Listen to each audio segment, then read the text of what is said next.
Oke, jadi sekarang kita akan membahas mengenai pembalikan waktu. Nah, jadi pembalikan waktu itu adalah transformasi dengan mengubah tanda dari variabel waktu, yaitu R menjadi L dan T menjadi minus T. Nah, kalau kita tinjau persamaan Maxwell dengan sumber di sini, agar persamaan Maxwell itu invarian terhadap transformasi pembalikan waktu. Nah, jadi persamaan Maxwell ini akan invarian terhadap transformasi pembalikan waktu apabila didefinisikan transformasi rho-nya itu menjadi rho, jadi waktunya itu berubah, J-nya itu menjadi minus J, waktunya itu berubah, E-nya itu menjadi E, waktunya berubah, B-nya itu menjadi minus B, waktunya berubah. Nah, ini kita bisa substitusikan untuk hukum Gauss di sini, ini akan memenuhi ya. Nah, di sini tandanya tetap positif semua. Kemudian di sini ini tetap memenuhi karena ini sama dengan 0. Kemudian yang di sini kalau E-nya itu positif, di sini turunan terhadap waktu ya, berarti ini tandanya negatif, berubah tanda. Kemudian di sini negatif juga, artinya di sini saling menghilangkan. Kemudian kalau B ini negatif, E ini turunannya itu negatif, J-nya itu juga negatif gitu ya. Jadi negatifnya di kedua sisi bisa kita hilangkan. Jadi hukum Ampere Maxwell juga memenuhi transformasi invarian terhadap transformasi pembalikan waktu. Nah, sekarang kita tinjau definisi medan listrik dan medan magnet dari potensial 4. Jadi E sama dengan minus grad A0 minus parsial A parsial T. Dan juga B sama dengan curl A. Nah, kalau kita lakukan transformasi membalikan waktu, E-nya itu menjadi E, dan untuk suku di sini itu menjadi minus grad A0 minus parsial E A itu menjadi minus grad A0 T ditambah gitu ya, karena di sini dengan waktunya itu akan berubah tanda AT. Nah, dengan demikian potensial vektor 4 harus bertransformasi, A0-nya itu menjadi A0T sama dengan A0, dan juga A-nya itu menjadi AT sama dengan minus A. Nah, terlihat bahwa transformasi dari vektor potensial 4 itu berlawanan dengan transformasi paritas, ya, transformasi waktu. Nah, operasi pembalikan waktu itu dapat dinyatakan dalam operator T. Jadi, ket besi T itu ket besi ketika dilakukan T itu menjadi ket besi T sama dengan T ket besi. Nah, Hamiltonian yang tidak bergantung waktu itu dapat diasumsikan invarian terhadap transformasi pembalikan waktu, karena di sini Hamiltoniannya itu akan selalu sama, sehingga Hamiltoniannya itu akan komut dengan operator pembalikan waktu seperti ini. Nah, transformasi pembalikan waktu di persamaan Schrödinger tergantung waktu itu adalah I parsial T itu sama dengan H gitu ya. Nah, kalau kita lakukan transformasi pembalikan waktu, yaitu T bekerja pada H bekerja pada ket besi itu menjadi T bekerja pada turunan yang bekerja pada ket besi. Nah, ini dan juga kalau kita operasikan itu menjadi ini parsial minus T ya, karena di situ tandanya negatif, dan juga T bekerja pada ket besi. Jadi ini adalah Hamiltonian hasilnya bekerja pada T ket besi gitu. Nah, artinya kita bisa melihat bahwa yang ini tadi tandanya itu berubah tanda ya, ini menjadi negatif, yang ini tadi positif. Intinya ket besi dengan T ket besi itu memenuhi persamaan yang berbeda, artinya persamaan Schrödinger-nya itu tidak simetris terhadap pembalikan waktu. Nah, jadi ini bukanlah hal yang aneh gitu ya. Hukum-hukum fisika yang mengandung turunan pertama terhadap waktu itu pasti tidak simetris terhadap pembalikan waktu, karena kalau mengandung turunan pertama maka turunan pertamanya itu juga akan berubah tanda. Nah, ini termasuk persamaan Schrödinger dan persamaan difusi. Nah, sedangkan hukum-hukum yang mengandung turunan kedua terhadap waktu itu akan simetris terhadap pembalikan waktu, seperti hukum Newton gitu ya, karena percepatannya adalah turunan kedua terhadap waktu. Jadi minus dikuadratkan itu sama dengan 1. Namun ada perbedaan antara persamaan difusi dengan persamaan Schrödinger, yaitu bahwa turunan pada kasus mekanika kuantum itu dikalikan dengan faktor I, mana kita bisa memungkinkan untuk mendefinisikan simetri dari pembalikan waktu karena faktor I itu. Nah, jadi caranya itu memisahkan dengan memisahkan bahwa T itu tidak diasumsikan bersifat linear, namun bersifat anti-linear atau anti-uniter. Nah, jadi operator yang bersifat antilinier itu didefinisikan sebagai ket besi itu menjadi ket besi T itu sama dengan ket besi T ket besi. Nah, kemudian T ketika bekerja pada alfa ket besi I ket besi 1 ditambah beta besi 2 itu sama dengan alfa konjugat T ket besi I tambah beta konjugat T besi 2. Ini alfa dan betanya menjadi konjugatnya. Kemudian hasil kali dalamnya itu akan sama gitu ya ketika kita balik. Dan juga ini ada faktor penting nih.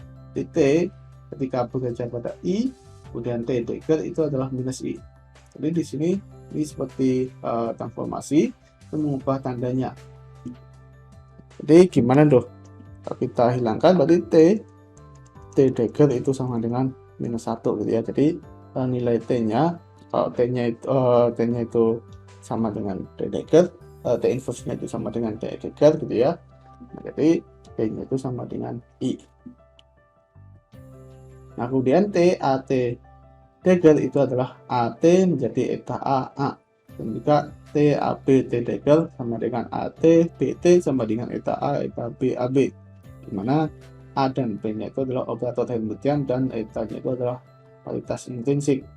Nah, operator pembalikan waktu itu juga harus memiliki sifat T dagger sama dengan T inverse dan juga T kuadrat sama dengan I, karena ketika kita lakukan 2 kali itu harus kembali ke keadaan semula. Nah, dengan sifat antilinier operator Hamiltonian itu akan simetri terhadap pembalikan waktu. Jadi I parsial ket besi parsial T itu sama dengan H besi. Nah, kalau kita lakukan dengan kita operasikan dengan operator pembalikan waktu seperti ini, waktunya itu akan berubah, imajinernya itu juga akan berubah tanda gitu ya. Ingat bahwa kita lakukan konjugasinya kan, kita lakukan konjugatnya untuk koefisiennya. Nah, dan itu menjadi I parsial T ket besi. Nah, dengan menggunakan sifat T yang bersifat antilinier, keadaan ket besi dan T ket besi itu akan memenuhi persamaan yang sama. Dengan demikian, operasi pembalikan waktu dengan sifat yang telah didefinisikan itu adalah simetri dari persamaan Schrödinger. Nah, sekarang kita tinjau proses dari keadaan ket besi A menjadi ket besi B. Amplitude hamburannya itu adalah bra besi B ket besi A. Nah, kalau kita lakukan transformasi pembalikan waktu, maka keadaan awal dan akhirnya itu akan saling bertukar, sehingga amplitude hamburannya itu adalah bra besi A ket besi B. Jadi seperti ini. Nah, transformasi dari fungsi gelombangnya, besinya itu adalah proyeksi dari ket besi ke R gitu ya. Dan itu adalah besi T. Dan itu menjadi bra R ket besi minus T konjugat. Dan itu adalah besi konjugat R minus T. Itu adalah transformasi dari fungsi gelombangnya. Nah, kalau transformasi pembalikan waktu untuk ruang dan momentumnya, R-nya itu menjadi R dan P-nya itu menjadi minus P. Ingat, karena ya jadi P-nya itu mengandung turunan pertamanya ya, karena P sama dengan MV secara klasik. Nah, operator posisi dan momentum itu dapat diasumsikan bertransformasi seperti besaran ruang dan momentum dalam klasik, yaitu T R T dagger itu sama dengan eta R topi, dan itu menjadi R topi, di mana eta R-nya itu sama dengan 1. Jadi paritas intrinsik dari transformasi pembalikan waktu itu adalah 1. Kemudian untuk momentum seperti ini dengan paritas intrinsiknya itu adalah minus 1. Nah, kalau kita lakukan komutasi komutasi RI/PJ T dagger itu sama dengan T RI/PJ minus RJ XI RI gitu ya, PJ. Ini kita bisa tuliskan seperti ini, dan ini adalah minus komutasi RI/PJ. Nah, dan kemudian kita tinjau untuk momentum sudut RI sama dengan epsilon IJK XJ PK. Nah, ini seperti ini.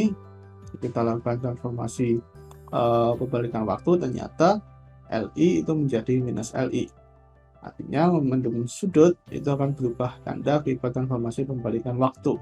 Nah, selanjutnya untuk L kuadrat itu ternyata hasilnya itu menjadi L kuadrat gitu ya. Artinya operator L kuadrat itu invarian terhadap transformasi pembalikan waktu. Nah, sekarang kita tinjau bersama nilai eigen untuk momentum sudut seperti ini.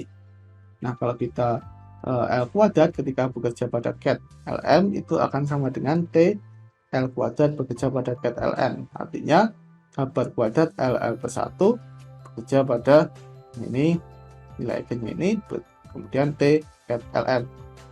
Nah, kemudian L3T itu menjadi minusnya kan, yang sudah kita tunjukkan, minus T L3 ket Lm. Nah, ini adalah minus kabar M T ket Lm. Nah, keadaan T ket Lm itu adalah keadaan eigen dari L kuadrat dan L3 dengan bilangan kuantum L dan M.